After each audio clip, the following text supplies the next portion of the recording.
The eunuchs' chests were marked with the firm imprint of Conrad's fists.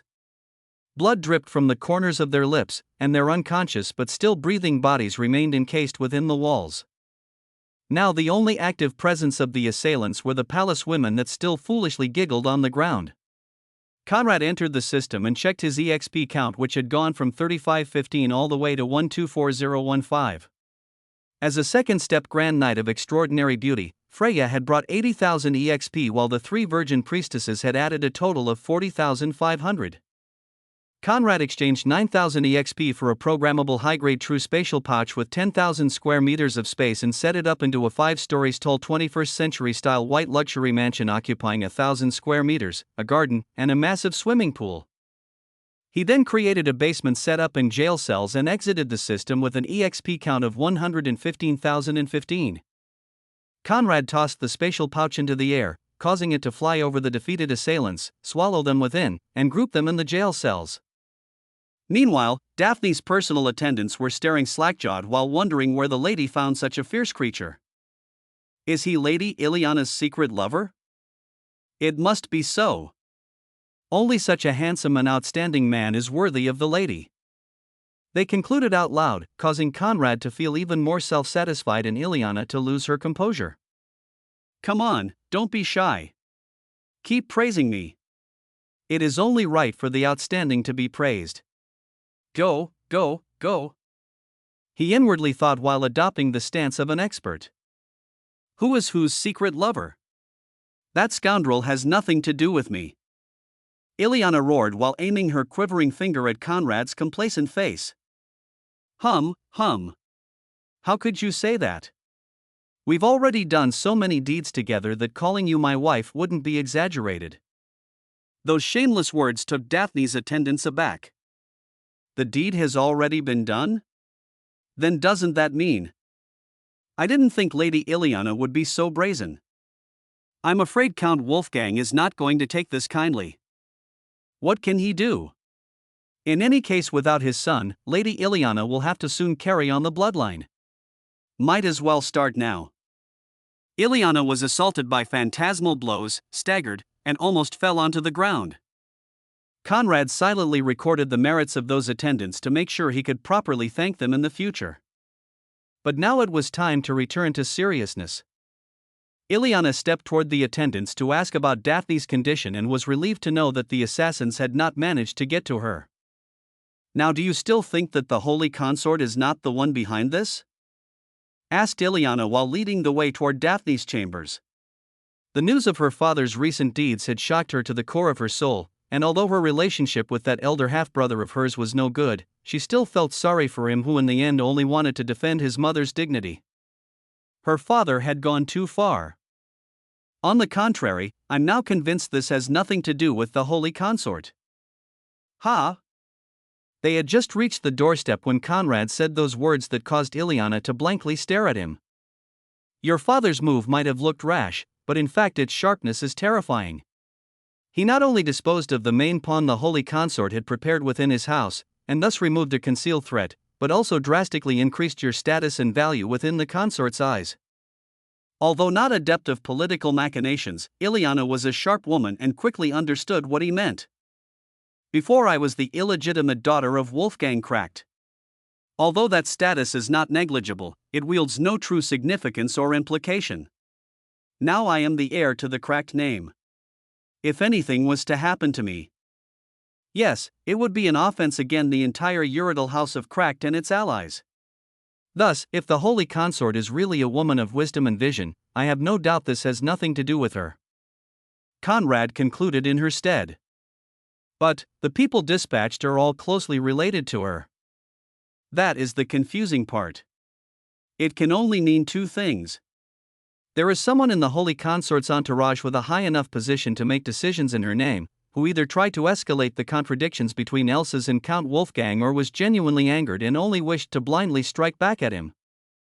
We can get more information by interrogating Freya and the rest, but there is one thing that makes no sense. Those court ladies earlier were certain of the Holy Consort's fury. As if they had personally witnessed it. That is impossible.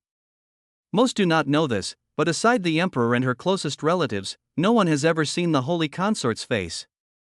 And since she broke through the holy knight rank decades ago, she has been cultivating in seclusion. All her orders are sent through proxies. Ileana replied to his confusion. What? That being the case, how do you know she's the Empire's #1 beauty? Because man or woman, every single person that's been in her presence says the one same thing. A transcendent beauty that holds no rival under the blue sky. The system was right. He had never been in the presence of the holy consort. The woman who had ordered the previous body's owner canned to death must have been her proxy. Phaedra and Aliki had been swindled, and for some reason, Conrad was starting to think that there was more to this story than mere lust. Meanwhile, within the holy consort's palace, a blue-haired woman was walking in circles. If Conrad were here, he would have recognized her as the one that had his predecessor canned to death. Why have they not returned yet? They should have completed their tasks by now. Or did something happen to them? But how could that be? But as she pondered the reasons for the delay, golden light flashed within the room, and the riveting silhouette of a masked woman appeared in front of her. Seeing that woman, the blue-haired lady immediately fell on her knees. Greetings, Your Grace.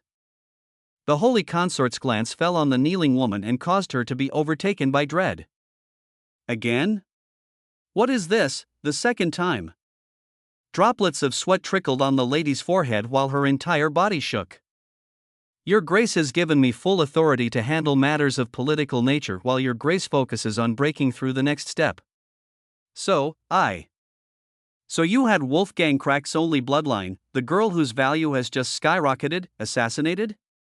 The holy consort's tranquil tone only caused more dread within the blue-haired lady's unsteady heart. I know this may look rash, but if Wolfgang Crack dares destroy his son for the sake of opposing Your Grace, then it is very likely that he wouldn't mind abandoning his daughter should the need arise. That being the case, why not push him into making the first move? He is not aware of the depth of our forces and thinks his faction can contend with us when we have more than enough resources to crush him. Fool! Wolfgang's threat doesn't stem from himself but from House Quas at his back. They have always been looking for an opportunity to push him into all-out war with me.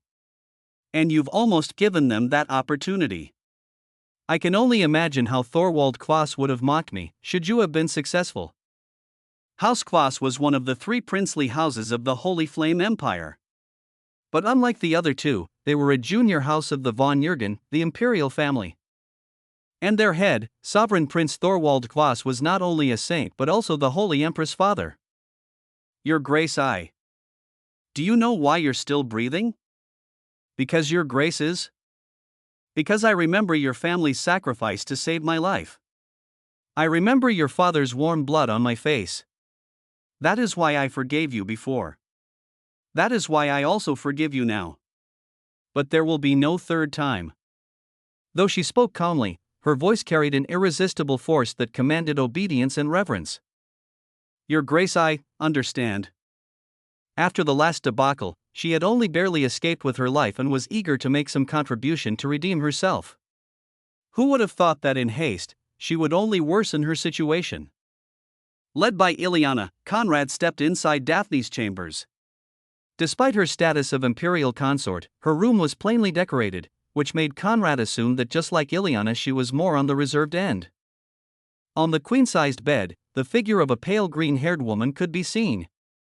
She was of slender build with long eyelashes and a perfectly carved, Greek goddess-like figure that left no room for nitpicking. But with the seriousness of the situation, Conrad didn't have time to appreciate her beauty. Ileana stepped toward Daphne with one of the 2 true spirit restoration pills in her hand and unceremoniously forced it down her throat. In a heartbeat, the pill dissolved within her system, causing dark blue light to envelop her body and attack the seal affecting her mind. At the same time, Ileana swallowed the other pill and sat cross-legged to restore her spiritual power. I didn't have a chance to obtain my cultivation method in physique until now. Let's get to that. Finally. I have a vacation to take, said the exasperated system. Conrad entered the system to cash in his cultivation method reward. He was now a 4th-step Grand Knight and 6th-step True Priest. That combined with his incubus bloodline gave him great potential for both the martial and spiritual paths. But while browsing through the many grand-level cultivation methods, he was dissatisfied. There were many excellent cultivation methods available, but none that fit his requirements. And he was about to switch to the physique category when he spotted a certain method near the end of the grand-level list. 100 Flowers Scripture, High-Grade Grand Martial and Spiritual Dual Cultivation Method. Description: dual cultivation is often looked down on as a fast but unsteady road to power. The creator of this scripture aimed to remedy that by forging a method allowing the user to simultaneously cultivate the martial and spiritual paths to perfection through dual cultivation. Sexual intercourse done through the use of the 100 Flowers Scripture also enables the user to spiritually connect with his partner and maximize the benefits obtained by both. Special abilities: Perfect Energy Foundation, Extreme Speed, Empowered Senses, Empowered Regeneration Abilities, Light, Lightning and Nature, Triple Affinity. Upgradable 4 times. Creator: Talroth, 4th King of Hell, Lord of Lust, Ruler of all sex demons. A perfect fit. Without hesitation, Conrad picked that cultivation method, causing the mnemonic to fly and appear within his mind. He then turned his gaze toward the physique category, which brimmed with many appealing techniques. However, only one could snatch his attention. Grand Primal Physique, Dual Cultivation Physique that maximizes the benefits of dual cultivation for both sides. The higher the gap in power, the more benefits the lower one receives. Special ability: 50% bonus in strength and 100% bonus in resilience. This physique would be of paramount importance for training his army of beauties. As far as the system was concerned, the endgame was to establish a harem of 10,000 goddesses. Conrad didn't believe he could actually go out and swindle 10,000 goddesses into his harem to fit the requirement. What he could do, however, was to train them all from scratch. The picture of Jasmine then flashed within his mind, and although it had only been a few days since their encounter, he was eager to bring her into the fold, so to speak. He then exited the system and sat cross-legged, formally start cultivating. As the owner of the system, Conrad didn't need to spend time in comprehending the mnemonics and could directly start his cultivation. White light burst from his body, flower petals emerged from within and danced around his form while pinkish mist sprang from his pores. Rapidly, his unsteady sky-blue streams of spiritual energy were refined, with his muscles and bones being tempered and brought to a state of absolute perfection. His shoulders grew broader, and his abs were toned to perfection, while his height went from 1.78 meters to a full 1.85 meters, with his entire body brimming with power and masculinity. This was the merit of the Grand Primal Physique being activated. 30 minutes of silent cultivation passed in a heartbeat. But Daphne and Ileana had yet to complete their recuperation. Conrad now had an important decision to make: whether or not to upgrade his bloodline.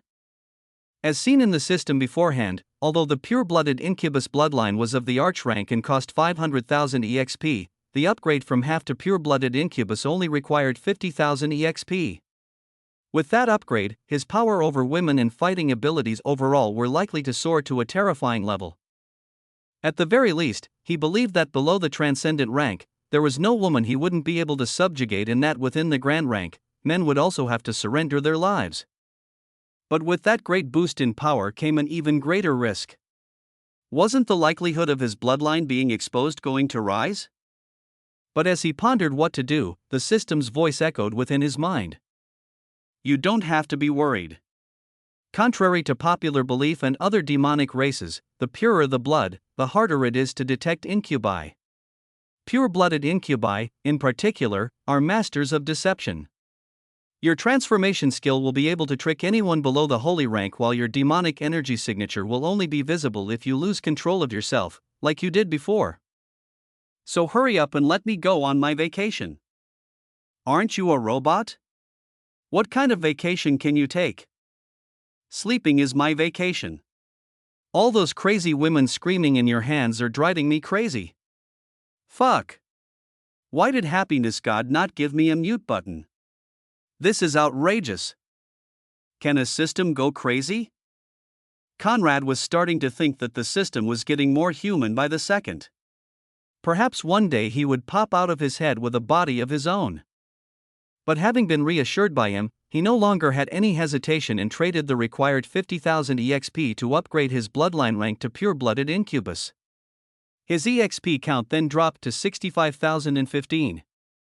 And a shocking change occurred. His eyes permanently turned purple, long goat horns emerged from his forehead while his nails turned into sharp claws sharper than most swords, and a pair of large bat-like wings sprang from his back.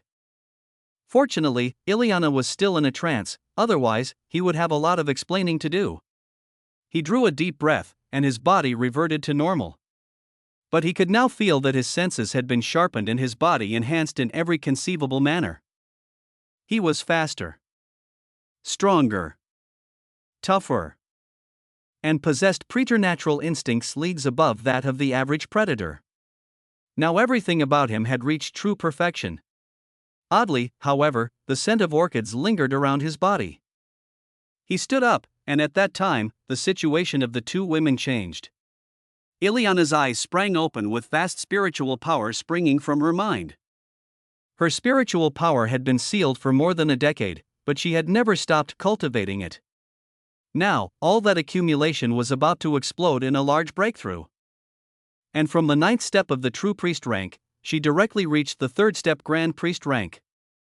Ilyana's true talent had always resided in spiritual cultivation, which was why her father had her deeply hide it to avoid the reprisals of the envious. Meanwhile, Daphne's eyelids trembled, and her eyes also opened. The paleness of her skin had vanished and was replaced by a pearl white that brimmed with life force. With her body still slightly trembling from the recovery, she stood and swept the room with her emerald-slit gaze. Horrendous! Who decorated my room so plainly? The Gauls! Daphne! Ilyana beamed and leaped toward her with open arms. Daphne had no notion of the lost time but didn't resist her favorite cousin's embrace. But then, her attention fell onto the tall Adonis standing at the center of the room, and her eyes lit up. What a fine piece of work! Ilyana, where did you find that tasty hunk? Do you mind giving him to me? I promise not to break him. And for the first time since he had arrived in this world, Conrad was struck speechless by someone other than the system. Yikes! Only now did Ilyana recall her cousin's terrifying personality. She was a pure-blooded Lamia and thus possessed a strong libido, to begin with. But beyond that, she was a full-fledged man-eater who got off on playing handsome men and pretty boys till they begged for mercy. Her track record was horrifying, and many of her male servants had been forced to resign due to her insatiable thirst for domination.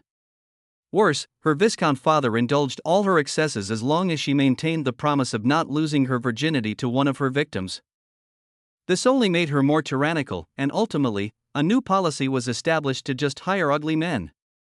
Daphne slipped out of Ilyana's arms and darted toward Conrad, sizing him from head to toe through her bewitching eyes. She was glowing from the satisfaction she felt when his eunuch clothes finally caught his attention. Wait, he's a eunuch? She asked toward Ilyana with teary eyes. The answer was an obvious no. But for some reason. Yes. He's one of the palace's eunuchs. Don't get any strange idea. At the end of the day, you're now an imperial consort. Some things need to cease. She blurted out. Also, why was Conrad getting more handsome by the second? Totally outrageous. But seeing Ilyana's unexpected reaction, the sweet scent of opportunity reached Conrad's nose. Actually, I'm not a eunuch. I'm a perfectly constituted man with all the tools in the right places. He seriously declared. Oh really? Let me check. Daphne's teary gaze was replaced by excitement, and she cupped Conrad's balls within her right hand. Machem, nice girth. You and I are going to get along just fine. She didn't care about why a man had snuck into the palace. She only cared about him looking like a demigod and being available for her to toy with. Seeing her brazen behavior, Conrad frowned. But when he saw the rising anger within Ilyana's eyes, he restrained himself. Harlot. Shameless harlot. Do you really have no sense of propriety? But Daphne was unfazed, and complacently replied. What's propriety? That word doesn't exist in my vocabulary. Is he yours? Did you claim him? Even if he's yours, sisters should be able to share everything. Also, I'm a harlot. That's nothing new. Brazen. Shameless. The definition of those two words had now appeared within Conrad's gaze. Ileana didn't know what else to say, and for an instant stood dazed. Was Conrad hers? Definitely not. Yet, she couldn't help but feel great discomfort. But seeing her floundering, Daphne struck harder. If he's not taken, I will take him. If he's taken, I will still take him. What? Not satisfied? Bite me. You.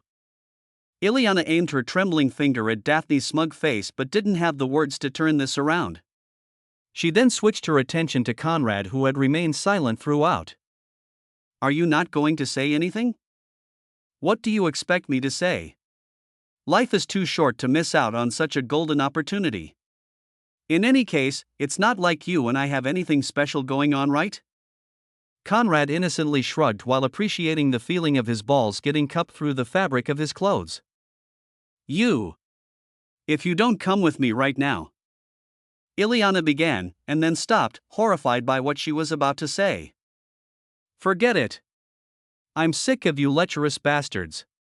You truly are a pair made in heaven. She then stomped her feet and stormed out.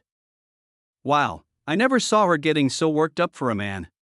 What is your relationship with her? Daphne asked with her alluring gaze staring into Conrad's and her hand still rubbing his crotch. Soon-to-be lover. And the calm, nonchalant reply caused Daphne to stop her tantalizing movement for a second. Wow, confident. I like it. Enough is enough. If you want to purchase something, now is your last chance. 3 random low-grade grand-level spiritual methods. Place them in my special pouch. The system executed the exchange and roared update initialization. See you in 1 week. Then cut its connection to Conrad. Conrad's undivided attention then returned onto Daphne, who had already begun unbuckling his belt. Ever tried BDSM? I don't have many instruments here, but I'm sure we can work out something delightful. I warn you though, I'm always doing the guy. Not the other way around. Even BDSM. Truly unredeemable. Conrad flew into rage and threw Daphne onto the bed. Arg. BDSM your mother. Already did. Conrad staggered and felt like his Patriarch of Shamelessness title was in danger. He had finally met his match. Damn lass. The Patriarch of the Unruly and the Shameless stands in front of you, yet you have the nerves to act so shamelessly? See how I deal with you. Ecstasy fingers. Pink-colored flames enshrouded Conrad's fingers, and he pounced onto Daphne. Wait. But there would be no mercy for the wicked. Conrad shredded her clothes in a heartbeat and began toying with her body through his immoral hands. Ah! She moaned while his flaming finger trailed her body and turned her into a ball of erogenous zones. Her shapely breasts, in particular, were not spared, causing her nipples to stand erect within Conrad's massaging hands, and her sex to get moister by the second. Oh yes! Oh yes! I had yet to meet a man that could use his hands in such a brilliant manner. I will definitely add you to my harem as my primary consort. She roared while Conrad's right fingers pulled on her nipples and his left rubbed her clit. Harem? Your harem? Enough of this shit. Conrad flipped her onto her stomach and dragged her into his lap. Wait, what do you want to do? She asked in a terrified tone while her plump butt wiggled under Conrad's gaze. Punishing the wicked. Past today, the name of Daddy Conrad shall be the only thing your lecherous mind can drool on. Pa. Conrad's raised palm descended onto Daphne's plump rear in a resounding slap. But due to his ecstasy fingers, what she felt was an unknown mixture of pleasure and pain. Ooh. Pa. Without mercy, Conrad began spanking the insubordination out of her ass, and soon the only thing that could be heard within the room was a mixture of Daphne's moans and spanking. Oh yes, more, please spank me more. Who am I? Daddy Conrad. Pa pa pa. Again. Daddy Conrad. Her voice shafted through the night and spread toward her personal attendants who had just brought the still-dazed Freya and her lot as per Conrad's request. The miss has awakened? But what's going on in there? Could it be? Yes, more. Daddy Conrad, please spank me more. Ea. The attendants were horrified by the words they heard and rushed toward the room. What they saw upon walking in was a scene that would be imprinted within their minds for centuries to come. Daphne's reddened butt cheeks giggled under the spanking of the man who had previously rescued them.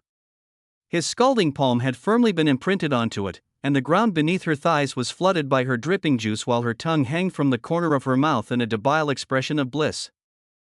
Meanwhile, within a simple room of the palace-made central courtyard, Jasmine held her face against within her legs and with a misty gaze, silently reminisced the dashing paragon spirit prince who had taken her body and snatched her soul.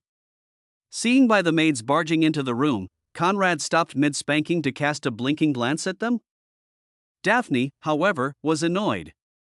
The time of her life had been interrupted by those noisy women that only knew how to cause trouble. She had yet to admonish them for decorating her room in such a bland manner, and they dared deliver themselves? Young lady, even for you this is too much? Said Melina, the attendant closest to Daphne. Like all the gathered maids, she seemed to be in her early 30s and possessed a flawless figure matured by time. But in the cultivation world, appearances were deceiving, and she was already close to 100 years old. Since you're so interested in our game, why don't you join us? Bring your asses over here. The overbearing young lady had returned and seemed even crazier than before.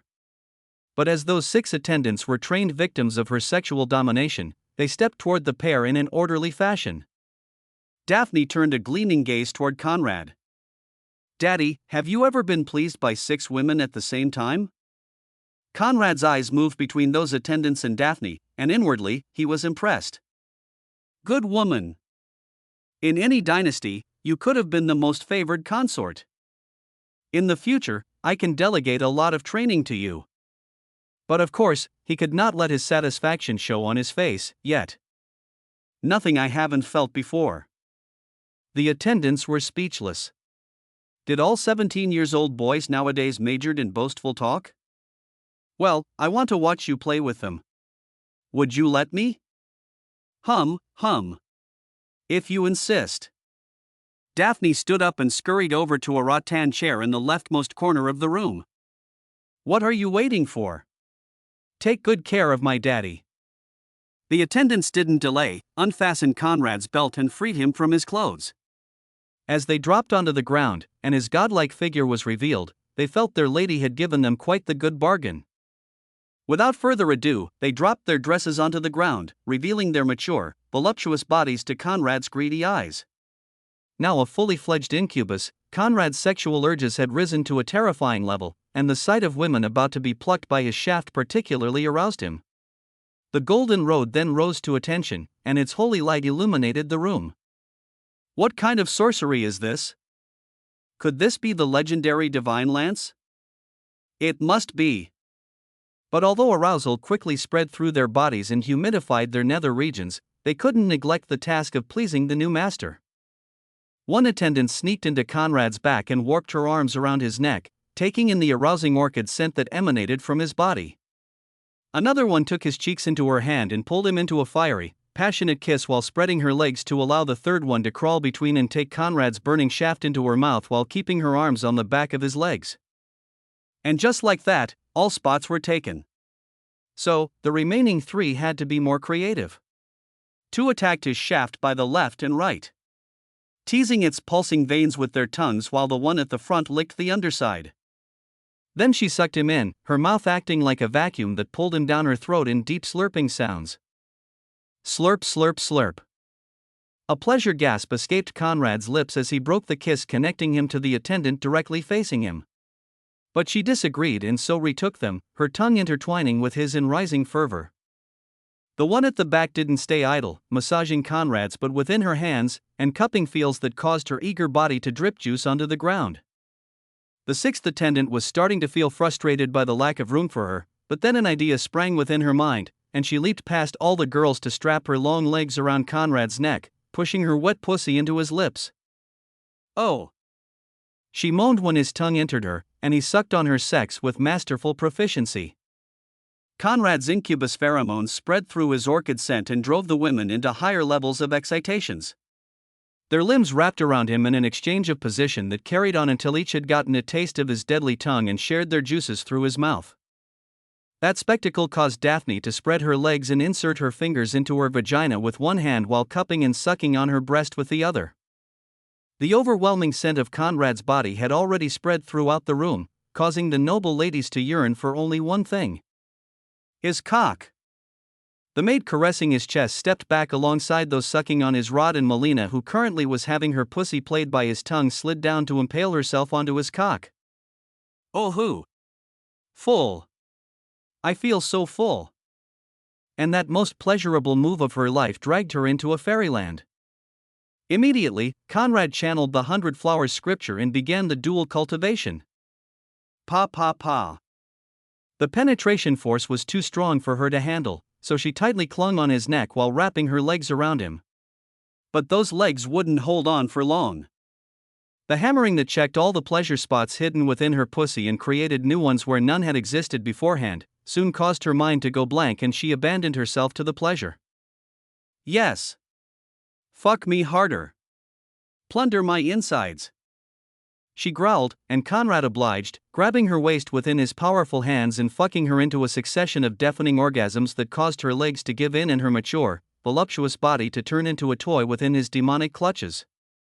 Then she was replaced, and the same treatment administered to her successor, with the only difference being the position Conrad chose to bend her into. Thus, in 2 long, surreal hours, the 6 maids were fucked one after the other, with their mind turned blank by Conrad's skills and the overpowering physical and spiritual connection engraved into them by the 100 Flowers scripture. "Coming!" groaned the last one, who was currently being spooned by Conrad, and she came all over his cock. And only then did Conrad release. Dual cultivation ended when both parties released their juice, so he had to perfectly control the intercourse to maximize the results. Unbeknown to them, the 6 maids who had been stuck at the 9th step of the true knight rank for decades without hope for further breakthroughs, all ascended to the grand knight rank in swirling sky blue light. Conrad then stood up and walked toward Daphne, who had long since stopped masturbating and only stared dazed at the spectacle she had engineered with starving eyes. "I can smell that your pussy is still intact. Why is that? You don't seem to be the type to keep your maidenhood for so long." "I promised my father to keep it for marriage," she replied in a foggy state of mind to his question. "Oh? But I want to plow you. What should we do?" "Then, plow me." Seamless violet light flashed within Conrad's eyes as he pulled Daphne into his embrace and plowed every inch of her field. "Oh, divine lord." And soon, only the free sound of Daphne's all-out moaning could be heard within the building. By the time the sun reared its head, Daphne was still impaling herself on Conrad, who laid stoic on the bed that was now drenched in a mixture of their fluids. He had already lost track of how many times he came inside her and her on him. Each exchange of orgasmic fluid marked the end of a dual cultivation session, which meant that for roughly 7 hours, they had completed innumerable sessions. Pa pa pa.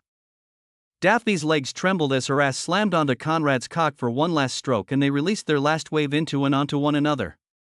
She then collapsed on his chest and allowed his softening cock to slip out of her. "You are a god. My god." She had been in a coma for a decade, and her cultivation had not improved, remaining stuck at the 5th true knight rank. But in one night of dual cultivation, she made up for all the lost time and directly broke through 4 steps, reaching the 9th true knight rank. Meanwhile, Conrad had also profited. His martial cultivation reached the 5th step grand knight and was very close to the 6th, while his spiritual cultivation reached the 8th step true knight rank. Satisfied by the results, he laid Daphne onto the side, showered, got dressed and exited her palace after collecting Freya and her lot into his spatial pouch. With the system currently updating, he couldn't get any ring or check his EXP count. But according to his calculations, it should have reached 144215. Time to bring Jasmine into the fold. The The central maid department was responsible for daily needs such as washing clothes and cleaning buildings, so their lives were some of the roughest if not the roughest within the imperial palace. But also due to that responsibility, they had more chances than the other maids to go beyond the inner court and enter the other parts of the palace. Today was one such occasion, and Jasmine alongside a group of 9 maids had been tasked with cleaning the imperial library. There was nothing particularly thrilling about this duty, but many were excited because there was a chance they could come across an imperial prince. Jasmine, however, felt this chore to be no different than all the others and didn't experience any excitement. During the day, her hairs were kept in the braid style allowed for low and mid-ranked palace maids. But tied hairs or not, she was the same captivating beauty that could lit depraved flames within the heart of any man. I heard the 6th prince will be around today. The 6th prince? Really? I heard he's the most handsome of the imperial princes. Not only is he the most handsome, but he's also one of the most talented. He's less than 40 years old, but his cultivation has already reached the 9th step Grand Knight rank. If he was born earlier, perhaps he could have competed for the right of succession with the crown prince. Being able to reach the 9th step Grand Knight rank in less than 40 years meant that he was very likely to become a transcendent knight in less than 300 years. That being the case, the 6th prince indeed was a fantastic talent, but calling him capable of contending with the crown prince with that alone was foolishness. Blinded by thirst, they didn't know what they were talking about. Jasmine, aren't you a bit curious about him? Not in the slightest. The 6th prince is well known to be a womanizer and cause countless sufferings to his wife. I have no interest in a man like him. She flatly replied and stepped up the pace toward the imperial library. What an odd girl. Let her be, she has been antisocial since she arrived. Who does she think she is? Unlike those who had been in the palace for decades, those maids were young and had not experienced its winds for long. Thus, they still lacked in certain manners and discipline. Jasmine arrived first in the imperial library and began cleaning the shelves she had been assigned to. The other maids came soon afterward and tended to their own areas. The day was mostly uneventful with a lot of dust and splashing water. But Jasmine didn't complain. From time to time, the figure of that paragon spirit prince would spring within her mind and cause her to stop in her otherwise sharp movements to stare blankly for a few seconds. I wonder when he will revisit me. She wondered with an endearing smile. She didn't doubt that he would hold his promise and come to take her away from all the palace's woes to travel across the world, free and unrestrained. Like he had said, she was his woman. After 3 hours of hard work, she completed her shift and carried the bucket of water by her side toward the exit. But as she kept her gaze down and stepped toward the doorway, a tall figure barred her path. It was a tall, handsome man with translucent porcelain skin and long, wind-blown silver hairs hanging below his waist. His eyes were of the same silver, and those eyes had locked onto her with obvious interest. At first, when she saw the golden robe and the design of 9 stars swirling around a winged serpent, Jasmine vainly hoped that it would be her man. However, the face that appeared within her sight was not his. It was a foreign look that carried the usual thirst she didn't want to entertain. My apologies, Your Highness, for blocking your path. It was clear that this man was an imperial prince, and so Jasmine curtsied as she was taught, apologized, and stepped aside to allow him to carry on his way before resuming her exit. What's your name? The same thing asked by different people often had different results. Especially considering the lack of premises. Jasmine simply didn't wish to answer him. I am just a servant. My name is of no importance and would sully the ears of one such as Your Highness. She politely declined. But although it was clear that she was playing with words to avoid him, the prince wasn't offended. On the contrary, he felt amused, and his eyes shone with stronger desire. He was the 6th prince, Wenzel von Jürgen. The Holy Flame Empire followed strict primogeniture succession, so the princes were referred to by their number and not their names, with the eldest usually named crown prince. Of course, there had been times when tradition was breached with a younger son wresting the crown from his elder's hands. Wenzel von Jürgen had no such ambition. He only wanted to oppress all the beauties he could get his hands onto. It was a hobby of his. A hobby that had made him infamous in the nobility cycles. He often neglected his princess consort for the sake of finding new beauties to oppress. Some chose to deliver themselves to him in hopes of a better future, those he accepted but quickly abandoned. But the rare few that resisted would be devastated until there only was 1 inch of life left within them. This girl had chosen to resist. So, he had already decided to make her beg for mercy. Ha ha ha ha. He laughed, turned, and left. Jasmine heaved a sigh of relief and carried on with her day. After using a series of teleportation circles, she returned to the central maid courtyard, disposed of the bucket and returned to the flower field where she had met her long-awaited prince. Her duties for the day had been completed, and with the little bit of time she had for herself, she sat amidst the flowers and replayed the meeting within her head with her cheeks flushed red. But then, a shadow crept on her back, and a tall, muscular silhouette towered above her body. Ah! She squeaked, leaped onto her feet, and spun to face that man. For a brief instant, she was dazed. He was without a shred of doubt the most beautiful creature she had ever met and put those arrogant paragon spirits to shame. However, his body wasn't what caused her to feel dazed. Although they looked completely different, she felt in his eyes a light that perfectly matched that of her prince. And as his lips curled into a smile, although the faces had no similarities whatsoever, that smile still reminded her of her prince. How could two people have such similar dispositions? No. There was a difference. Her prince was a charming and admirable man whose smile could put the world at ease and whose eyes effortlessly saw through the woes of those surrounding him. But that man in front of her was nothing more than a hoodlum. A true, unruly, womanizing hoodlum. What do you want from me? She flatly asked after completing her assessment. And Conrad, who stood opposite to her, was currently in a dilemma. How was he supposed to say what he had to say? Whose appearance do you prefer? My disguise or my real one? Hearing those words, Jasmine stared blankly for a long moment while being overtaken by the sudden realization. It's you? To this, Conrad only nodded. What? Stunned by my true self? He jested because he knew what was to come wouldn't be easy to deal with. Still, it would seem he had underestimated the consequences of his previous actions. Tears quickly reached Jasmine's eyes and her entire body quivered with trepidation. Why did you need to change your appearance that night? Why could you not just appear as your true self? Is it possible that you thought using the status of a prince would make me easy to swindle? And here it came. Conrad saw 10,000 ways to answer that question within his mind, but none could make up for his previous lie. Without another lie, he could not flawlessly get out of this hurdle. But he didn't want to lie. No functional relationship had ever been built on lies. The trap of the sand castle was something he definitely wanted to avoid. I had no other choice. He just admitted. But his words were far from being satisfactory. No other choice? Did someone put a knife at your throat and ask you to deceive me? It was really something along those lines, but when the truth was not believable and only served to raise more questions, it was better left unsaid. So, he said nothing. Is there anything about that night that was true? Or was it all a lie? She asked with a deep breath and her heart thumping from rising discomfort. All I told you was true.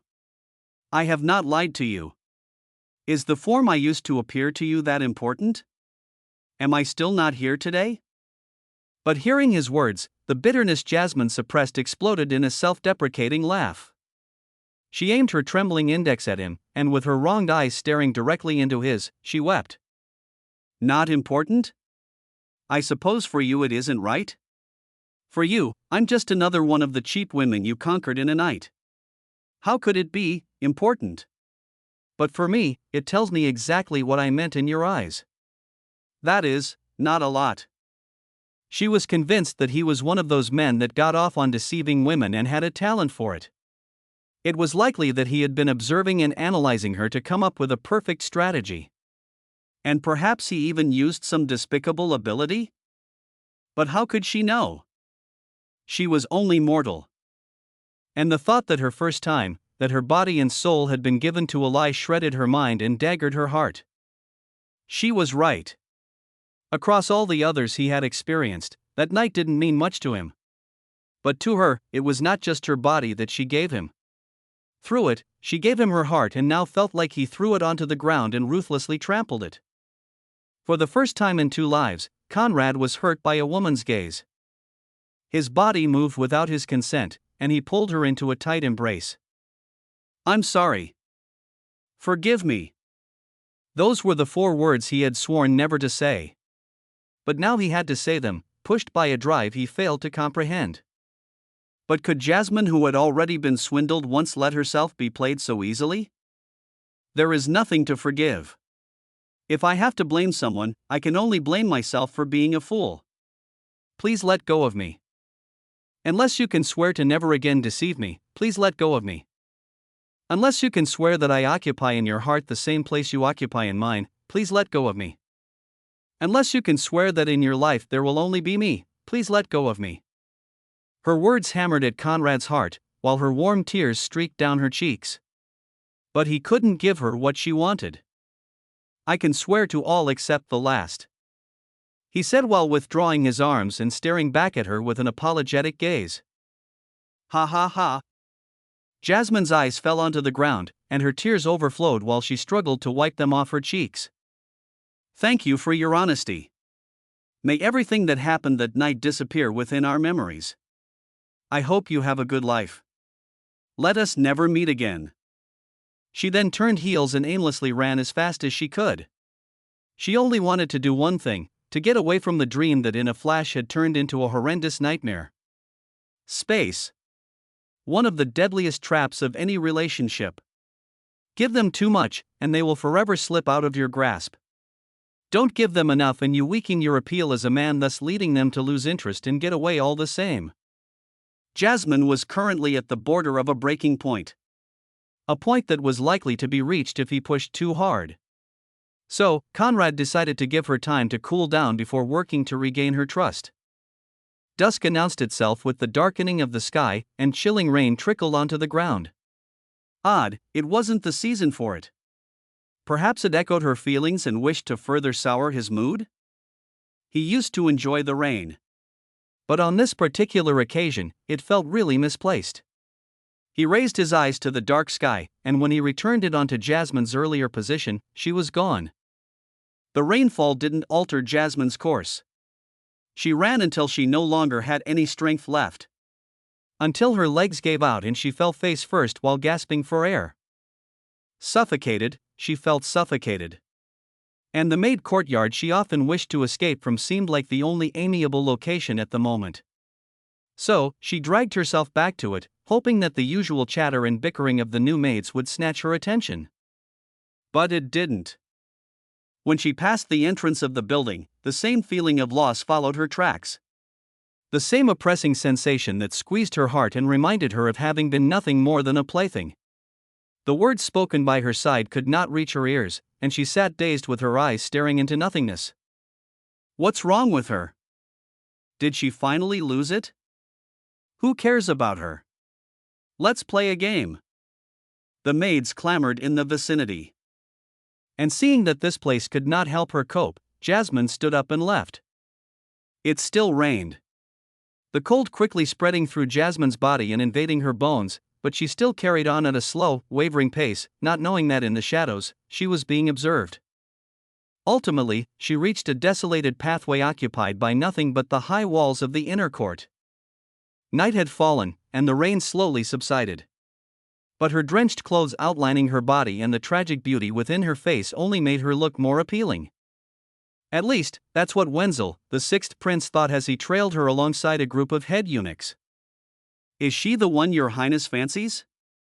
Your highness tastes are truly refined.